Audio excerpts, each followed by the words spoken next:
Hürmetli Han Haydar'dan. Han? Bin fersah yol keçir. Yoksa ben doğrudan da. Bizde baş eğimi. Elimizden bugün. Uzak öteden gelen tacirde Han Hazretlerinden merhamet isteyin. Kulak asırım. Merhametli Han. Uzak haresinden karvanla gelen tacirler, el kimi çapı, deve kimi yorulmak bilmeyen, ceylan kimi güzel, semendat, həşəmətli xandan kabul etmeyi xahiş edirlər. Böyle haişi her işi yerine getirmeye hazırım. Ata bakmak istiyorum.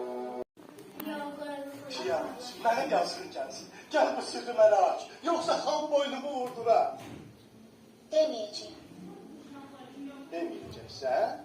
Öldür. Ama bundan da işkence vermek lazımdır. Böyük hükümdar. Emret boynumu vursunlar. Razıyım. Teki canım bu piyalanın elinden kurtarsın. Onun ölümden de korkun. Hani sinirlenme bak sen.